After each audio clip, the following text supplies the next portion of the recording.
हिंदी तक भाषी प्रभावी साहित्यकार हैं, कथाकार हैं। ये मेरे लिए बड़े ही सौभाग्य का विषय है कि आज इस कार्यक्रम में उन्होंने और आप सभी लोगों ने मुझे कुछ कहने का अवसर दिया है। वास्तव में मेरे यहाँ शोध कार्य करने वाली एक महिला इनके उपन्यास सैलाब को 21वीं सदी के हिंदी उपन्यासों में मानव मूल्य नामक विषय पर शोध करते हुए लिया है। मैंने उनको सुझाव दिया कि ये उपन्यास भी तुम लोग भोपाल गैस ट्रेजेडी के धरातल पर प्रणीत यह उपन्यास हम लोगों ने उस समय पढ़ा और उसी अवसर पर उनसे परिचय भी प्राप्त हुआ। वे विशाखापट्टनम आई तो हमारे कार्यक्रमों में उन्होंने अपना वक्तव्य दिया तो हमें बहुत ही अच्छा लगा। अब आज इस स्वतंत्रता दिवस के पूर्णिम परम पवित्र अवसर पर आप सब लोगों से मिलने का मुझे उन्होंने सुवर्ण अवसर प्रदान किया और ये लहराता चांद उपन्यास के लोकार्पण का कार्यक्रम सफलतापूर्वक आयोजित हो रहा है। यह हम सब लोगों के लिए बड़े ही सौभाग्य की बात मानी जा सकती है।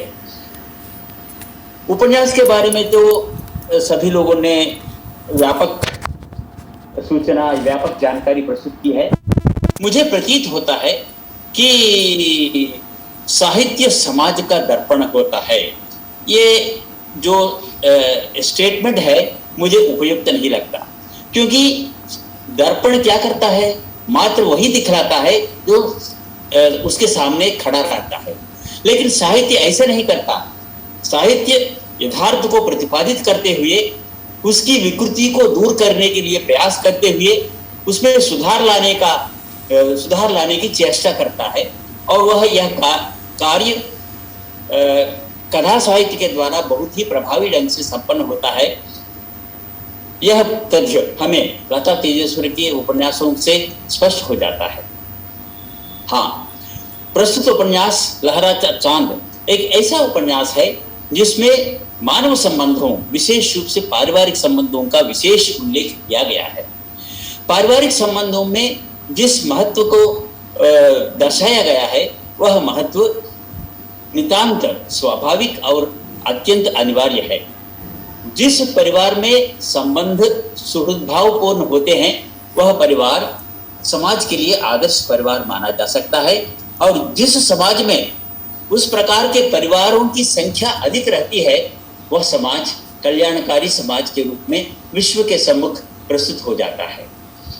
हाँ, अनन्या, अवंतिका, संजय, रम्या, ये सभी साहिल, दुर्योधन, यानी कि इसमें जितने भी, हाँ, जैसे कि इसके पहले के वक्ताओं ने स्पष्ट रूप से कहा कि इसमें पात्रों का आधिक्य है, परंतु ये सभी पात्र जब हम लोग पढ़ते हैं तो हमें प्रतीत होता है कि वे सभी पात्र हमारे चारों ओर हमारे परिसर में ही घूम रहे हैं। तो यह बात कथाकार के रूप में हिंदीतर भाषी होते हुए भी उन्होंने इतने स्पष्ट और सहज ढंग से प्रतिपादित किया। और जैसे कि अभी पूर्णिमा जी ने बताया था कि उपन्यास के अंत तक आते आते जिन समस्याओं, जिन विडंबनाओं और जिन विसंगतियों का प्रतिपादन और वर्णन उपन्यास में किया गया है, उनके निवारण और उनके सुधार और उनके परिवर्तन के उपाय भी प्रतिपादित किए गए हैं। उपन्यास पढ़ने से हम लोगों को यही तथ्य स्पष्ट हो जाता है। हम सब लोग अच्छी तरह जानते हैं कि कथा साहित्य वर्णनात्मक, व्याख्यात्मक, विवरणात्मक होने के कारण पढ़ने के लिए सुविधाजनक होता है। और ये लहराता चांद उपन्यास जब पढ़ना हम लोग शुरू करेंगे तो अंत तक पढ़े बिना हम लोग उसे नहीं छोड़ेंगे, इसमें कोई शक नहीं है। मुझे सुरेंद्र वर्मा कृत मुझे चांद चाहिए नामक उपन्यास, मृणाल पांडे कृत अपनी गवाही नामक उपन्यास, इस तरह के प्रभावी अनेक उपन्यासों का स्मरण हो आया जब मैं एक लहराता चांद उपन्यास पढ़ रहा था। वास्तव में यह इस उपन्यास की प्रति मुझे केवल 1 हफ्ते पहले मिली थी।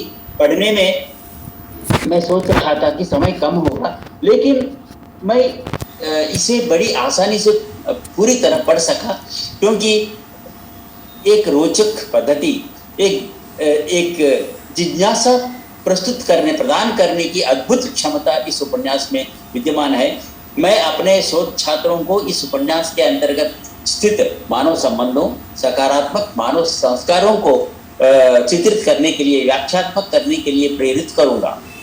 वास्तव में हम अच्छी तरह जानते हैं कि मानव अपने जीवन को सार्थक बनाना चाहता है। हम लोग यह भी जानते हैं कि महानगरीय जीवन आजकल यांत्रिक हो गया है और संबंधों में दरारें पड़ती जा रही हैं, और इन स्थितियों को दूर करने के लिए ऐसे उपन्यासों का प्रचलन, व्याख्यात्मक विवेचन और लोगों में इनका परिचय व्यापक रूप से करना हम सब लोगों का, शोधार्थियों का, समीक्षकों का और इस तरह के विद्वज्जनों का कर्तव्य है। यह आप सब लोग मानेंगे, मुझे पूरा विश्वास है। हाँ, अंधेरा ही अंधेरा है जहां नहीं साहित्य है, और वह देश देश नहीं, हाँ, अंधेरा ही अंधेरा है जहां नहीं आदित्य है, वह देश देश नहीं जहां साहित्य है। जिस देश में इस तरह के कला साहित्य का अभाव होगा वह देश देश नहीं कहलाएगा, परंतु वह देश तभी सफल होगा उस देश के वासी और उस देश के समाज के सभी सदस्य तभी अपने जीवन को सार्थक रूप से व्यतीत कर पाएंगे जब वे लोग इस तरह के उपन्यास पढ़ेंगे। मुझे जैसे कि संजीव निगम ने अपनी भूमिका में लिखा है कि प्रेमचंद जी ने सैकड़ों कहानियां लिखी थी, परंतु उनके उपन्यास 13 उपन्यास काफी प्रचलित हैं, और हम लोग अच्छी तरह जानते हैं कि यशपाल ने कौन से उपन्यास लिखे, लेकिन उन्होंने क्या क्या कहानियां लिखी वो हम लोग नहीं जानते, यानी कि स्मरण रखते, बहुत कम स्मरण रखते हैं। कहने का तात्पर्य यह है कि उपन्यास का अपना व्यापक प्रभाव रहता है। जैसे कि उन्होंने कहा कि उपन्यास एक विशेष कलाकार का एक विशेष विन्यास है, उस विन्यास से समाज सुधर जाएगा, समाज का यदि आवश्यक हो तो पुनर्निर्माण भी संभव हो जाएगा। यह तथ्य लता तेजस्वर कृत इस उपन्यास के द्वारा स्पष्ट हो जाता है। मैं उन्हें बधाई देता हूं। इस कार्यक्रम के आयोजन के लिए मैं बहुत ही प्रसन्नता का अनुभव कर रहा हूं। मुझे इस अवसर पर कुछ 2 शब्द कहने का जो अवसर दिया गया है उसके लिए मैं अपने आप को कृतज्ञ समझता हूं।